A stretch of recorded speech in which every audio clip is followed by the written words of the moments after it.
Hello दोस्तों, कैसे हैं आप सब। आई होप आप सब अच्छे होंगे और आपकी तैयारी अच्छी चल रही होगी। तो संविधान संशोधन के बाद अब मेरा पॉलिटी में पंचायत है, जिसे कि हमारा जो जो भी मोस्ट इम्पोर्टेंट क्वेश्चंस बनता है मैं आपको बताऊंगी। आप ज़रूर अपने कॉपी पे नोट कर लीजिएगा। तो आइए देखते हैं पंचायत। तो इसके लिए कौन कौन सी समिति इम्पॉर्टेंट होती है, कौन कौन पहले कब लागू हुआ था, तो इसी टाइप से ही पंचायत में क्वेश्चन पूछता है कौन से संविधान संशोधन में है। बस इससे ज़्यादा पंचायत से क्वेश्चन नहीं पूछता है, और इसमें से ज़रूर पूछता है। इसलिए आप इस जो भी इम्पोर्टेंट क्वेश्चन इस टॉपिक का होगा आप उसे ज़रूर से ज़रूर नोट कर लीजिएगा। तो पहले आपको तो बिल्कुल भी रटे होना चाहिए कि पंचायत का विकास कैसे हुआ, कि पंचायत का प्रारंभ कैसे हुआ, शुरू कैसे हुआ, इसके बारे में हम पढ़ेंगे। तो पहला है हमारा बलवंत राय मेहता समिति 1957, इसका डेट भी याद रख लीजिएगा। और बलवंत राय मेहता समिति किससे संबंधित है, तो पंचायत से संबंधित है, ये भी याद कर लीजिएगा। दोनों टाइप से अलग क्वेश्चन अलग अलग एग्जाम में पूछा हुआ है।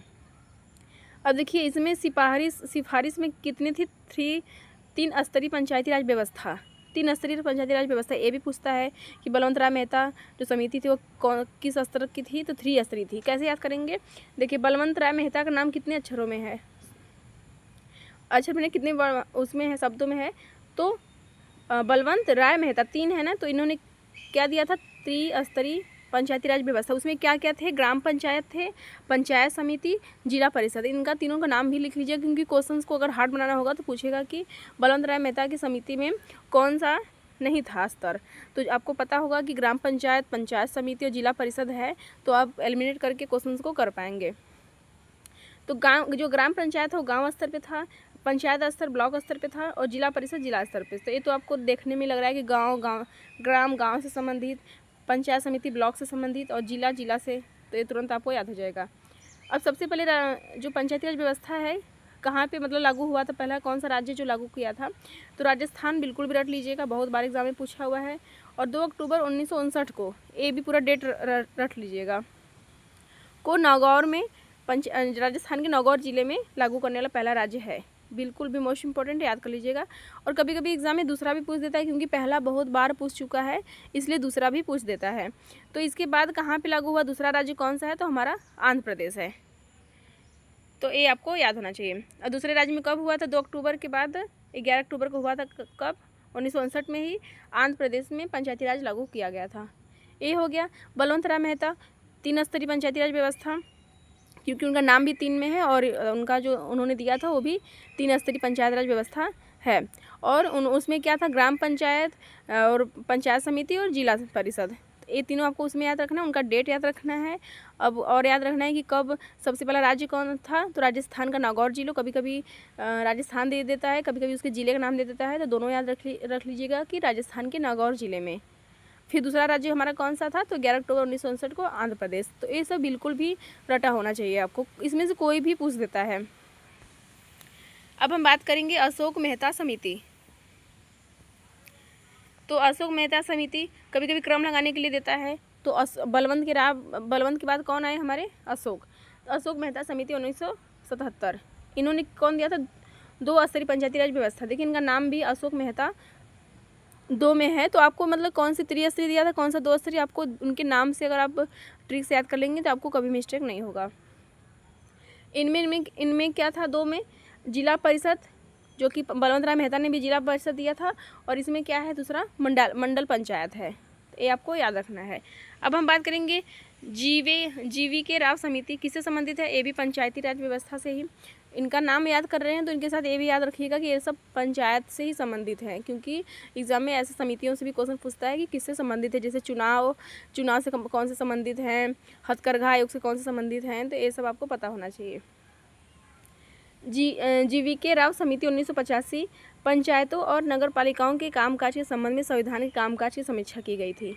तो ये मोस्ट इम्पॉर्टेंट है, जिसे एग्जाम में पूछ दिया कि निम्नलिखित में से कौन सा समिति जो है पंचायतों और नगर पालिकाओं के कामकाज के संबंध में संविधान के कामकाज की समीक्षा की गई है, तो जीवीके राव समिति 1985। विकास के लिए नोडल एजेंसी के रूप में कार्य करने के लिए जिला परिषद को प्रस्तावित किया गया था। इन्होंने किसको बताया था, जिला परिषद को। और सिंधवी भी मोस्ट इंपॉर्टेंट है, ये भी याद रख लीजिए, कोई भी इसमें छूटने वाला नहीं है। और आपको देख लीजिएगा एक बार नोट बनाकर, आपके एग्जाम में जरूर क्वेश्चन देखने को मिलेंगे। तो पंचायती राज संस्थाओं को संवैधानिक दर्जा देने की सबसे पहली सिफारिश की गई थी LM सिंधवी 1986, बिल्कुल भी रट लीजिएगा, बहुत बार एग्जाम में पूछा हुआ है कि पंचायती राज संस्थाओं को संवैधानिक दर्जा देने के लिए सबसे पहली सिफारिश किस समिति ने दिया था, तो सिंधवी समिति ने दिया था। अब हम बात करेंगे इसमें और क्या था, पंचायतों की वित्तीय स्वायत्तता की वकालत की गई थी। इसमें ग्राम सभा के महत्व पर जोर दिया गया था और इसे प्रत्यक्ष लोकतंत्र का प्रतीक कहा गया था। गांव के समूहों के लिए न्याय पंचायत की स्थापना किया जाना चाहिए। ये सब तो आप बिल्कुल भी समझ लेंगे पढ़कर ही, लेकिन ये क्वेश्चन आप रट लीजिएगा कि संवैधानिक दर्जा देने के लिए LM सिंधवी समिति सबसे पहली है। अब हम बात करेंगे थुंगन समिति। कभी कभी डायरेक्ट एग्जाम में डेट भी पूछ देता है कि थुंगन समिति किससे संबंधित है या थुंगन समिति कब आई थी। इसके लिए आपको बस 1988 डेट याद रखना है। अब हम बात करेंगे गाडगिल। तो गाडगिल भी कब आई थी, 1988 में ही आई थी। इसका क्या लक्ष्य था, ग्रामीण विकास में पंचायती राज संस्थाओं की भूमिका की जांच करना। 3 स्तरों पर सदस्य को ये याद रख लीजिएगा। ऐसे पूछ सकता है निम्नलिखित में से किस समिति ने तीनों स्तरों पर सदस्यों का प्रत्यक्ष निर्वाचन होना चाहिए, किस समिति ने कहा था, तो गाडगिल समिति ने कहा था। कार्यकाल निर्धारित हो गया, 5 वर्ष निर्धारित किया जाना चाहिए। अनुसूचित जाति और अनुसूचित जनजाति और महिलाओं के लिए आरक्षण भी किया गया था। अब आपको 73वां बिल्कुल भी रट लेना है, मोस्ट इम्पॉर्टेंट है। 73वां संविधान संशोधन अधिनियम 1992, इसका डेट भी याद रखना है। 73वां संविधान संशोधन किससे संबंधित है, पंचायती राज व्यवस्था से संबंधित है। इसमें क्या था, आपको क्या क्या याद रखना है, मोस्ट इम्पॉर्टेंट, बिल्कुल भी एकदम रट लीजिएगा। तो आपको सबसे पहले याद रखना है कि भाग 9 अनुच्छेद 243 ओ, ए से लेकर ओ तक है। इसमें कितने विषय हैं ये आपको बिल्कुल भी रट लेना है, बहुत बार एग्जाम में पूछ चुका है। तो आपको कितने विषय हैं, 29 विषय हैं। और किस सूची में जोड़ा गया था, तो 11वीं अनुसूची में जोड़ा गया था। इसमें देखिए 3 टाइप से क्वेश्चन पूछता है, 4 टाइप का समझ लीजिए कि 73वां संविधान संशोधन अधिनियम किससे संबंधित है, तो पंचायती राज से। 73वां संविधान संशोधन जो पंचायती राज का है वह उसमें कौन सी अनुसूची जोड़ी गई थी, तो 11वीं अनुसूची। कितने विषय हैं, 29 विषय। कब लागू किया गया था, तो 24 अप्रैल 1993 को लागू किया गया था। और इसी डेट को 24 अप्रैल को क्या मनाया जाता है, पंचायती राज दिवस के रूप में मनाया जाता है। उसमें प्रधानमंत्री कौन थे, तो PV नरसिम्हा राव थे। ये भी क्वेश्चन एग्जाम में पूछा हुआ है कि जब 73वां संविधान संशोधन पंचायती राज व्यवस्था के लिए लाया गया था तो उसमें प्रधानमंत्री PM कौन थे, तो PV नरसिम्हा राव। ये आपको बिल्कुल भी रट लीजिएगा, देखिएगा एग्जाम में आपको इसमें से जरूर क्वेश्चन देखने को मिलेगा। अब पंचायती से संबंधित अनुच्छेद देख लेते हैं। तो 243 रट लीजिएगा बिल्कुल कि इसमें ग्राम सभा का अर्थ बताया गया है, इसलिए ये जो अनुच्छेद है 243 इसलिए इम्पोर्टेंट बन जाता है। तो अनुच्छेद 243 में परिभाषा दिया गया है किसका, ग्राम सभा का अर्थ बताया गया है। अगर क्वेश्चंस को हार्ड बनाना होता है तो उसमें मतलब कि AB जो उसके जो 243 A से लेकर O तक हैं उसमें कौन कौन से बीच में जो इम्पोर्टेंट है उनसे भी क्वेश्चन अनुच्छेद से पूछ देता है। तो आपको मतलब कौन कौन सा याद रखना है मैं बताऊंगी, आप उसे ज़रूर याद रख लीजिएगा। और थोड़ी सी मैं ट्रिक भी बताऊंगी, आप उसमें उस समय चाहेंगे तो अपने जुबान से मतलब रट कर या उस समय अपने कॉपी पे नोट कर लेंगे तभी आपको याद हो जाएगा। देखिए जैसे कि आपको याद रखना है कि 243 A में क्या है, तो ग्राम सभा है। तो पहले ग्राम से ही तो स्टार्ट होता है, तो जो पहला है ग्राम सभा का अर्थ बताया गया है। और जो 243 A है उसमें क्या बताया है, ग्राम सभा बताया गया है। ठीक है, कि उसमें क्या ऐसे कौन से कार्य शामिल होने चाहिए, तो जैसा कि राज्य विधानमंडल कानून द्वारा प्रदान किया जा सकता है। अब आपको B याद रखना है। देखिए B से क्या होता है, बिल्ट, BUILT, बिल्ट मतलब बनाना या गठन करना एक ही मतलब है ना। तो B फॉर बिल्ट, तो वैसे ही आप याद कर सकते हैं कि पंचायतों का गठन। और पंचायत के बारे में ये सब अनुच्छेद है ही है, तो पंचायत तो रटना ही नहीं है, आपको सिर्फ गठन याद रखना है। तो B मतलब बिल्ट मतलब बनाना या गठन। प्रत्येक राज्य में ग्राम, मध्यवर्ती और जिला स्तर पर पंचायत का गठन किया जाएगा। त्रिस्तरीय पंचायती राज व्यवस्था का गठन है, याद रख लीजिएगा। अब देखिए मध्यवर्ती स्तर पर पंचायत जिसका गठन ऐसे राज्य में नहीं किया जाएगा जिसकी संख्या क्या 20 लाख से अधिक हो। तो कभी कभी देखिए ये भी एग्जाम में क्वेश्चन पूछा हुआ है कि मतलब कि जो मध्यवर्ती स्तर पर जो पंचायत है वो कहाँ नहीं बनाया जा सकता, तो 20 लाख से अधिक नहीं होना चाहिए। त्रिस्तरीय देखिए प्रणाली में क्या है, ग्राम स्तर है, ब्लॉक स्तर है, जिला स्तर है। और फिर ग्राम स्तर में क्या है, ग्राम पंचायत है। और जिला स्तर पर जिला परिषद है। और ग्राम पंचायत को भी 3 भागों में बांटा गया है, ग्राम सभा, ग्राम पंचायत, न्याय पंचायत। अब देखिए C फॉर कंस्ट्रक्शन होता है, जैसे होता है ना कंस्ट्रक्शन का काम चल रहा है, मतलब संरचना मतलब कैसे बना हुआ है, तो वही है C फॉर संरचना। तो पंचायतों की संरचना किस में है, अनुच्छेद 243 सी में है। मैंने इसके लिए भी एक वीडियो अपलोड किया है जो कि ट्रिक से है, वो अलग से मैंने पंचायती राज व्यवस्था के जो अनुच्छेद है उससे बताया है, तो आप उसको भी देख लीजिएगा। अब देखिए डी से हमारा क्या हो गया, सीटों का आरक्षण, कि कितना सीटें आरक्षण होना चाहिए। तो महिलाओं के लिए आपको ये बस याद रखना है कि 33%, महिलाओं के लिए 33% चाहिए, 1/3। तो ये आपको रटना है, ये आपको रट लेना है, याद कर लेना है। और कार्यकाल तो आप 5 वर्ष का कार्यकाल आप जानते ही हैं। अब हम देखते हैं, अब देखिए अनुच्छेद 243F में क्या है, एफ और आप याद कर सकते हैं फेल मतलब अयोग्यता, तो सदस्यों से अयोग्यता है, यही बताया गया है 243F में। तो राज्य विधानमंडल द्वारा बनाए गए कानून अयोग्यता का कारण बन सकता है। और आपको तो आयु मतलब वोट देने का आयु तो पता ही होगा, 21 वर्ष है, ये आपको पता ही होगा। अब हाँ, ये हमारे लिए जो है इम्पोर्टेंट बन जाता है कि जो चुनाव के जो विवाद होते हैं उनका निपटारा कौन करेंगे, तो उच्च न्यायालय सांसदों विधायकों के चुनाव विवादों से निपटारा होगा, तो ये आप रख लीजिएगा। अब अनुच्छेद 243G में क्या है, पंचायतों की शक्ति, अधिकार व जिम्मेदारियाँ, उनके पास क्या शक्ति है, क्या जिम्मेदारी है, इसके बारे में कहा गया है 243G में। अनुच्छेद 243H में क्या है, कर लगाने की शक्ति। तो एच से मैंने अब एच से जैसे कि आप ट्रिक से याद कर सकते हैं house tax, H for house tax मतलब गृह कर, तो ऐसे मतलब ट्रिक से आप याद कर सकते हैं, तभी याद हो सकता है, क्योंकि इतना रटने में तो याद नहीं हो सकता है। अब देखिए 243I भी आपको याद हो सकता है।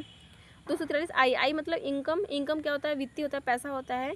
तो वित्तीय स्थिति की समीक्षा करने के लिए राज्यपाल द्वारा वित्त आयोग का गठन, देखिए ये आपको पॉइंट याद रखना है कि राज्यपाल द्वारा वित्त आयोग की गठन 243I में है। अब हम देखेंगे 243J पंचायतों के खातों की लेखा परीक्षा। तो जे से हम जांच याद कर सकते हैं कि जांच की जितना पैसा आया है उनका लेखा परीक्षा की जांच करना है लेखों का, तो जे फॉर जांच कर सकते हैं। अब के से हम याद कर सकते हैं कि के से था, मुझे भी ट्रिक भूल गया है, लेकिन किसका चुनाव किया जाए, के फॉर, तो ऐसे आप याद कर सकते हैं पंचायतों के लिए चुनाव। पंचायतों के लिए सभी चुनाव राज्य निर्वाचन आयोग द्वारा संचालित किए जाएंगे, ये देखिए आप बिल्कुल भी रट लीजिएगा कि जो पंचायत में जो चुनाव होगा वह राज्य चुनाव आयोग करवाएंगे, और जो केंद्र में चुनाव होता है वह निर्वाचन आयोग करवाते हैं, तो आपको ये याद होना चाहिए। अब एल में क्या है, अनुच्छेद 243L में तो केंद्र शासित प्रदेश पर लागू। तो संविधान के भाग 9 के प्रावधान जो पंचायतों से संबंधित हैं कुछ संशोधन और अपवादों के साथ संघ राज्यों में लागू होंगे। तो इतना बहुत डिटेल नहीं पूछता है, लेकिन हमारा आई पूछ देता है, कभी सी पूछ देता है, कभी बी, ये सब क्योंकि ये सब सीटों, जो हमारा डी है सीटों से आरक्षण हो गया, और जो हमारा महिलाओं की जो सीटों से था वो डी भी उसमें था, क्योंकि उसमें 1/3 या 33% महिलाओं के लिए सीट आरक्षित किए गए थे, इसलिए वो भी इम्पोर्टेंट बन जाता है। और पंचायतों की संरचना के लिए अनुच्छेद 243C है, तो वो पूछ देता है, और गठन का ज़्यादा एग्जाम में पूछ देता है। अब हम देखेंगे पेशा एक्ट, हम याद कर लेते हैं क्योंकि एग्जाम में पूछा हुआ है, इसका डायरेक्टली डेट भी पूछा जाता है और किससे संबंधित है ये भी पता आपको चल जाएगा। तो देखिए पेशा कब आया था, पहले ये आप याद रख लीजिएगा। तो 1996 में। एक किस लिए आया था, तो पंचायत अनुसूचित क्षेत्रों तक विस्तार अधिनियम, भारतीय संविधान के भाग 9 के प्रावधानों को भारत के अनुसूचित क्षेत्रों में 5वीं अनुसूचित क्षेत्रों तक विस्तारित करना था। मतलब कि जो पेशा एक्ट है वह अनुसूचित क्षेत्रों में भी लागू करने का, विस्तारित करने के लिए ही, मतलब कि अनुसूचित क्षेत्रों में भी पंचायती राज व्यवस्था को लागू किया जाए या विस्तार किया जाए, इसके लिए क्या आया था, हमारा पेशा एक्ट आया था 1996 ईस्वी में। ये जो आपको याद रखना है। इस भाग की कोई बात निम्नलिखित पर लागू नहीं होगी। नागालैंड, मेघालय, मिजोरम यहाँ पंचायती राज व्यवस्था नहीं है, तो ये भी याद रख लीजिएगा, कभी कभी एग्जाम में पूछ देता है। तो जो हमारे पूर्वी राज्य हैं नागालैंड, मेघालय, मिजोरम, NMM करके आप याद कर लेंगे नाम से, तो आपको याद हो जाएगा। मणिपुर का जो पहाड़ी क्षेत्र है वहाँ जिला परिषद मौजूद है। अब देखिए जो हमारे अनुच्छेद पंचायती राज व्यवस्था से 243 से लेकर ओ तक थे, उसमें देखिए यहाँ पे ट्रिक से भी दिया है, आप उस स्क्रीनशॉट लेकर आप याद कर सकते हैं। लेकिन आपको 243A याद रखना है, 243 याद रखना है, बी फॉर बिल्ट से याद रखना है आपको, सी से कंस्ट्रक्शन या कंपोजिशन से भी आप याद कर सकते हैं, और एफ का तो मैंने बताया था फेल अयोग्यता, तो एफ से आप याद कर लेंगे। एच फॉर हाउस टैक्स बताया था, आई फॉर इनकम याद हो जाएगा, तो एफ से आप याद कर सकते हैं जो इम्पोर्टेंट है। तो पंचायती राज व्यवस्था जो शुरू के थे उनसे संबंधित समितियां, संविधान संशोधन, ये ज़्यादा ही इंपॉर्टेंट है, तो आप इसको बिल्कुल भी रख लीजिएगा। तो ऑल दी बेस्ट आप सभी को।